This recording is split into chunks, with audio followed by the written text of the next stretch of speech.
Every home has a story. Some are told with laughter and some with silence.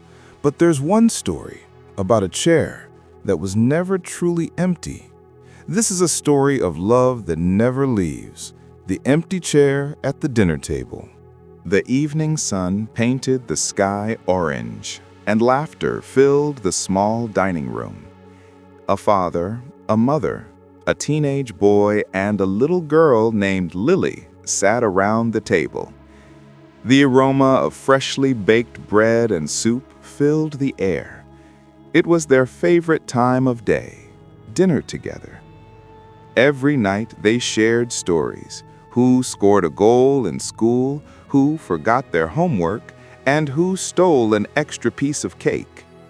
Their laughter was like music that echoed through the house. But that night, as Lily placed the forks on the table, she noticed something strange: a chair that no one sat on. It was old, wooden, and stood quietly at the far end of the table. Her eyes lingered on it. She whispered softly, "Mom, why is Grandpa's chair still there?" Her mother froze for a second, then smiled faintly. Because love doesn't leave even when people do. Lily didn't quite understand, but she nodded. That night, as they began to eat, she kept glancing at that empty chair.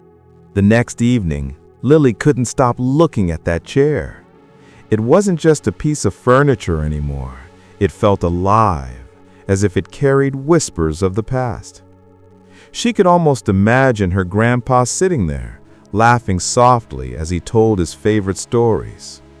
About how he once caught a fish bigger than his arm, or how he used to sneak her candy when Mom wasn't looking. Every mark on that wooden chair told a story. The scratches from when Grandpa dropped his cane, the faded armrest from years of his gentle hands. At dinner, Lily quietly placed a plate in front of the chair, a fork, a spoon, a napkin folded neatly. Her brother giggled. "Lily, Grandpa's not going to eat that." Lily looked up and said, "Maybe not, but he might be watching us." The room fell silent for a moment. Even her father looked down, holding back tears. That night, as they finished eating, her mother whispered, "Thank you, Lily. I think Grandpa would have liked that." A few days later, Lily's teacher gave the class a simple assignment: draw your family at dinner. Children all around began drawing: mothers with aprons, fathers with ties, brothers, sisters, and pets. But Lily drew something different. Her picture showed 4 people and 1 chair that glowed softly with golden light. When the teacher saw it, she smiled. "That's beautiful, Lily, but who's sitting in that glowing chair?" Lily looked up, her eyes bright and innocent. "That's my grandpa. He still comes to dinner every night." The teacher paused, her throat tightening. She didn't say a word, she just patted Lily's head softly. That drawing was pinned to the classroom wall. Parents came to see it during open day. Some smiled, some looked away, and a few had tears in their eyes, because every one of them had an empty chair in their heart, too. A few weeks passed. The laughter at dinner had returned, but the chair still stood quietly, always clean, always waiting. One night, thunder rolled across the sky. The lights flickered and rain tapped against the windows. The family gathered around the table, and Lily asked softly, "Do you think Grandpa can see us, even when it rains?" Her father smiled. "Maybe he's watching the rain with us. He always loved rainy nights."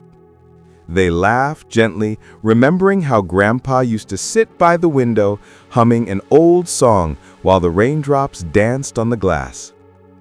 Lily picked up her spoon and whispered, "Then he's here tonight, too."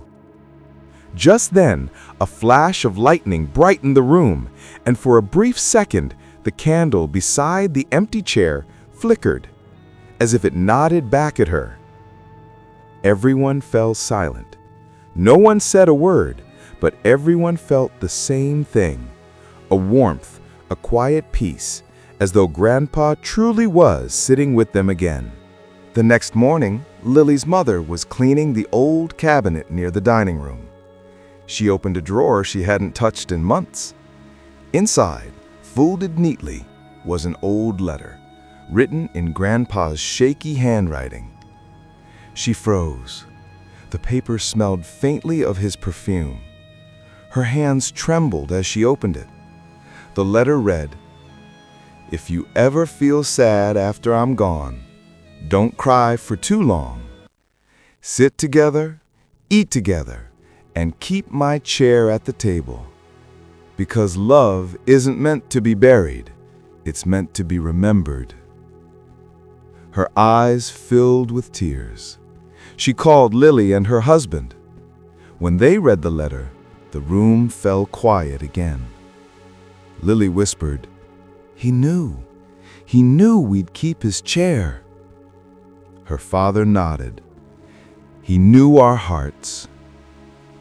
That night, they placed the letter under the plate on Grandpa's chair, as if it finally came home.